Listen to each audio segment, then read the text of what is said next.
Hello, I'm Richard Vobes, the Bald Explorer, and I'm out on another walk. In fact, I'm continuing a walk I did yesterday. But first, as it's a bit cold, I'm going to put on my hat. This was given to me by one of my viewers, actually knitted by one of my viewers. So it's going to keep the old head warm as I carry on with my walk up to Blackpatch Hill.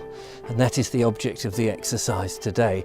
Now, in my previous walk, I was following the Monarch's Way, which is a route that's crossing the country from east to west, from Shoreham heading up north, which was following the journey of King Charles II, or Prince Charles II. He wasn't king. And anyway, yesterday I got as far as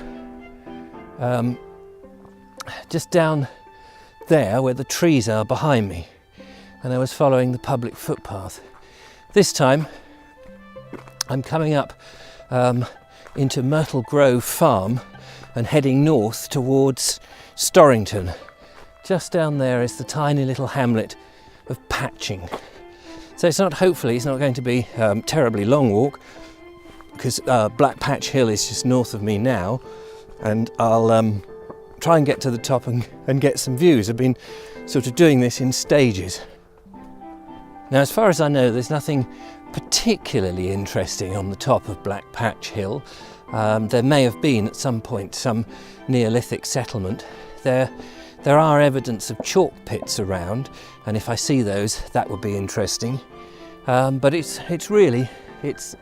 a landmark in the Sussex South Downs, and there is a trig point on the top, a trigonometry point that was used during the Ordnance surveying back in, well, I think this trig point would have been from the 1930s, but originally back in the 19th century, when they first started mapping the country in far, far greater detail.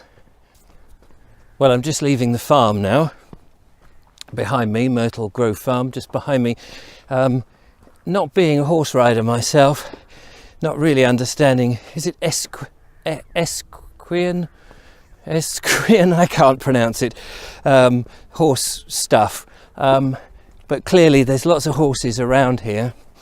They're grazing at the moment, and there's some horse trucks at the side of the farm. So I'm assuming that they do a lot of horse riding, stabling, and maybe even racing. I don't know. There's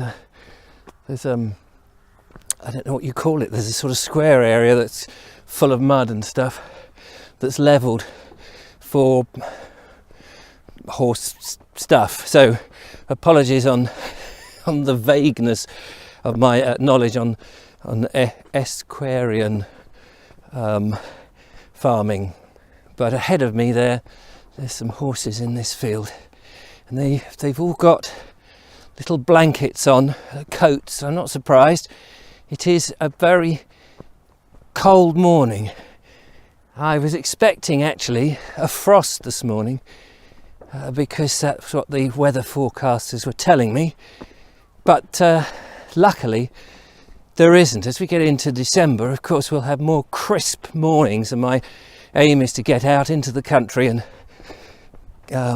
enjoy some of those very cold and crisp mornings, which will be great. This, again, now is a public footpath, or bridle path probably, hence the horses, well used, and probably, and I can't say for certain, but most likely an old drove road across the downs, seeing as it's making its way upwards, where possibly sheep and or cattle or anything, horses would have been led by the hoof up and down across the South Downs for time immemorial, I guess.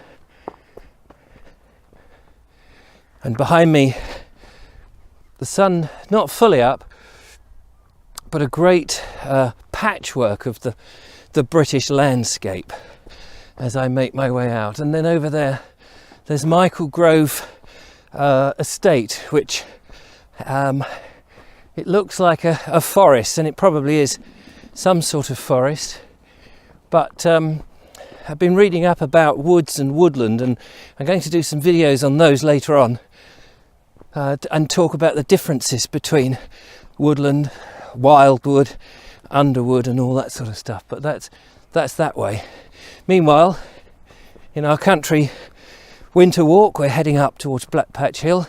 There is some cattle grazing ahead of me, and it's very nice to get out.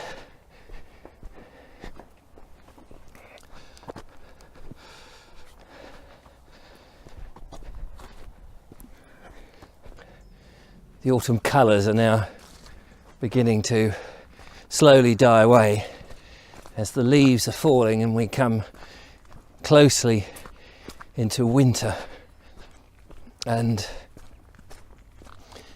you can see a lot more, of course, because the vegetation is a lot clearer. It becomes a lot starker, but no less beautiful. I think the seasons are what make Britain particularly interesting, and the British countryside, of course, because the seasons give you the variety throughout a year. As I walk along up towards my destination, and the slightly muddier lanes now, we had a bit of rain yesterday, I wanted to mention the name William Cobbett. He's famous for his book Rural Rides, where he took to the horse and rode in the 19th century across many parts of Britain, keen to observe what the country was like for himself. He, William Cobbett, was a reformer, a member of Parliament, a farmer, and he was particularly interested in protecting the rural labourer. I've got a gate to go through now, and the horse's hooves on the floor here. Nice easy gate. It's nice to see in Sussex these gates all very well maintained.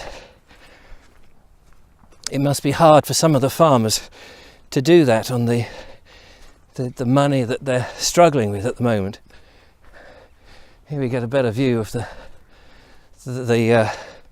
forest down there, and also the sea beyond, which is terrific. Now, I believe that the Blackpatch Hill, the bit I want, is up here. So I'm going to make a journey north, eastwards. Now, there may be cows in this field, and it's probably, if there are, I probably don't want to be encountering them, although it is perfectly safe. The reason I wanted to mention the name William Cobbett is because, as I say, he was very interested in the labourer. He was interested in the land, and in the 19th century, when he was writing, I think he was frustrated by progress. He saw the Industrial Revolution as a threat, I think, in many ways, because suddenly the landscape was denuded of the farm labourer and the farmer, well, certainly the labouring man. He thought people were happiest when they were in the country, and he couldn't understand the appeal of going into the towns and working in the loom factories or in the pits and the mines. When you see the beauty of the landscape, why would you do that? Of course, I'm sure he understood the economics of it, that it was a struggle for farmers to make a living, to pay people. And as progress came in, I mean, you look at it now, at one time the landscape was full of people. Everything was done manually, by hand, but not anymore. Machine. The workforce is so greatly reduced. Just coming up now to the trig point. I can see it in the distance there, and we do get the views, which is what I've come to see and experience for myself in my own rural rides. Well, of course I understand the need for progress, that the mechanical machine has made life so much easier, of course. And yet we have very much, I think, lost our connection with the countryside and the country ways and the country law. And I'm fearful that we will continue to lose that. But some of us still enjoy getting out there and exploring it. And here, the trig point has been arrived and the mission a success. And there beyond, you can look down that hill beyond there is where Chantonbury Ring is, and to my right is Sisbury Ring, and you're looking east. And if I come round here, you're looking north through the South Downs, and then you can't see the Weald beyond. And if I turn this way, you're looking west, right towards, well, where the rest of the South Downs go, towards Winchester and beyond. And south, of course, you have the sea. And so, another successful trip, and thank you to Margaret for knitting this wonderful hat, keeping my head warm. Do join me again on the next walk. Another winter walk coming up, I'm sure. Until then, thanks for watching. Put your comments below. Bye for now. So beautiful. So beautiful.